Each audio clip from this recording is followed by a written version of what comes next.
देखो, इंडिया का अभी क्या करना है डब्ल्यूटीसी के लिए अभी क्वालिफाई करने के लिए थोड़ा-सा मुश्किल है। मतलब नामुमकिन नहीं है लेकिन मुश्किल है। अब मुश्किल क्यों है मैं आपको बिल्कुल बता रहा हूँ। देखो सबसे पहले हम लोग बात करते हैं कि अभी तो श्रीलंका से टेस्ट चल रहा है, टेस्ट मैच जो सीरीज़ चल रही है। पहला टेस्ट तो जीत चुके हैं, ठीक है इंडिया वाले। तो अच्छे खासे मतलब मार्जिन के साथ जीते हैं, 165 के कुछ मार्जिन से ऐसे कुछ जीते हैं। ठीक है, तो पहला जीत गए, अब फिर इनको दूसरा भी जीतना होगा। ठीक है, दूसरा जीतेंगे, फिर इसके बाद अभी क्या है अभी अब न्यूजीलैंड से इनका होने वाला है। न्यूजीलैंड से होगा फिर इसके बाद ऑस्ट्रेलिया से होगा।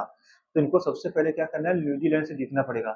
और इंडिया का मैं आपको बता दूं कि मतलब कि मुश्किल क्यों है, क्योंकि इंडिया का तो रिकॉर्ड न्यूजीलैंड में न्यूजीलैंड के खिलाफ इतना अच्छा नहीं है। मतलब बुरा ही है, मान के चलते हैं बुरा ही मतलब रिकॉर्ड है न्यूजीलैंड में। ठीक है, अब वहीं पे होने वाला है न्यूजीलैंड पे, शायद न्यूजीलैंड में शायद होने वाला है।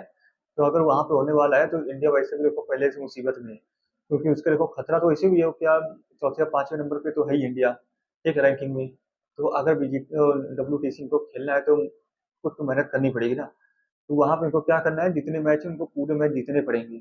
अगर वहाँ पे अगर मैच हारते हैं तो फिर इनके लिए फिर थोड़ा सा और मुश्किल हो जाएगा। तो वहाँ पे मैच में क्या करना है, पूरे जीतना है, ठीक है। और जितने भी मैच हैं सब जीतना पड़ेगा। लेकिन भैया न्यूजीलैंड इतनी आसानी तो है नहीं, तो न्यूजीलैंड से जीतना बिल्कुल आसान हो। जब न्यूजीलैंड पिछले साल या पिछले पिछले साल जब यहाँ पे इंडिया पे आई थी, तो इंडिया में तो हरा दिया था न्यूजीलैंड ने। अब ये टीम इंडिया जा रही है न्यूजीलैंड में, तो वहाँ पे कैसे तक हो सकता है। तो वहाँ पे देखो कुछ प्लेयर है जिनके ऊपर जिम्मेदारी तो रहेगी, जैसे के राहुल हो गए, ठीक है, और ऋषभ पंत हो गए, सुमन गिल भी हो गए, और भी मतलब कि जैसे रवि जडेजा हो गए, ये और बॉलर अगर मोहम्मद सिराज हो गए, मानो सुथार अगर खेल रहे तो अच्छी बात है। तो ये सारे प्लेयर के ऊपर जिम्मेदारी तो रहेगी। ये सारे प्लेयर कैसे खेलेंगे कैसे परफॉर्म करेंगे, उसके बेसिस पे ही हमारा आगे उधर काम होने वाला है। और बाकी सभी लोग के ऊपर जिम्मेदारी रहेगी, लेकिन इन लोगों पर ज़्यादा रहेगी। ये लोग देखो अभी जो श्रीलंका चल रहा है इसमें भी अच्छा प्रदर्शन कर रहे हैं, तो उनसे तो उम्मीद है कि वो वहाँ पर भी प्रदर्शन करने के लायक हैं, ठीक है। लेकिन अभी सुनने में आ रहा है कि शायद न्यूजीलैंड का जो बोर्ड है, क्रिकेट बोर्ड है, वो शायद अभी कुछ घाटे में चल रहा है, मतलब कि वो लॉस में चल रहा है। तो ये भी मतलब कि हो सकता है कि जो अभी शायद अक्टूबर से ही जो मैच स्टार्ट होने वाले हैं, देखो टेस्ट का भी है, T20I का भी है, ओडीआई का भी है, इनका सारा मैच इनका होने वाला है, सीरीज होने वाली है। और शायद वहाँ पे न्यूजीलैंड पे ही होगा। तो वहाँ पे क्या हो तो जब इंडिया से होने वाला है तो सुनने में आ रहा है कि यहाँ पे इनको कुछ प्रॉफिट हो सकता है।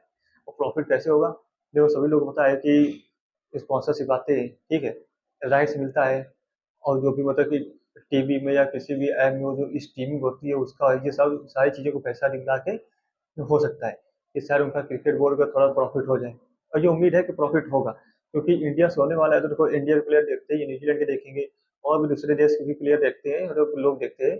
तो हो सकता है कि शायद बेनिफिट हो जाए। मैं चाह रहा हूँ कि तो थोड़ा सा फायदा हो जाए न्यूजीलैंड का तो अच्छी बात है। लेकिन वहाँ पे फायदा तो होना चाहिए उधर से कि मतलब उनका बोर्ड के लिए। लेकिन मैच में अगर देखा जाए तो भैया फायदा तो इंडिया ही को होना चाहिए कि इंडिया ही जीते। फिर इसके बाद क्या होने वाला है, फिर इसके बाद होने वाला है ऑस्ट्रेलिया से। तो ऑस्ट्रेलिया को पता ही है कितनी खतरनाक टीम है। ऑस्ट्रेलिया से जीतना भी इतना आसान नहीं है, और जब कितने बड़े प्लेयर भी नहीं रहे हैं अब। तो अगर ऑस्ट्रेलिया से ये लोग जीतते हैं, ठीक है, तो सबसे पहले हमें तो श्रीलंका जीतना है, फिर न्यूजीलैंड से जीतना है, फिर ऑस्ट्रेलिया से भी जीतना है। अगर उनसे कहीं जीतते हैं तो फिर जाके कहीं हमारा कुछ काम होगा जाके, ठीक है। और अगर हमें अपना क्या करना है, ऑस्ट्रेलिया से जीतना है, तो उसके लिए क्या करना पड़ेगा, बहुत अच्छा खेलना पड़ेगा। बहुत अच्छा खेलना पड़ेगा, सिर्फ अच्छा नहीं, बहुत अच्छा खेलना पड़ेगा, क्योंकि ऑस्ट्रेलिया से जीतना इतना आसान बात नहीं होती है। ऑस्ट्रेलिया से लगभग अप्रॉक्स सभी टीमें हारी जाती हैं। और वो भी क्या है, टेस्ट चल रहा है। तो ओडीआई का T20 को तो मान लेते हैं, क्योंकि देखो T20I में तो इंडिया कितना खतरनाक खेलती है। अब ओडीआई में तो सभी लोग पता है, रोको है, ठीक है, ये सारे मतलब एक्सपीरियंस प्लेयर हैं, तो ओडीआई में भी हरा सकते हैं। लेकिन टेस्ट में थोड़ा एक्सपीरियंस प्लेयर भी कम है, ठीक है, और ऐसे ऐसे प्लेयर है जिनका ज़्यादा एक्सपीरियंस नहीं है इतना।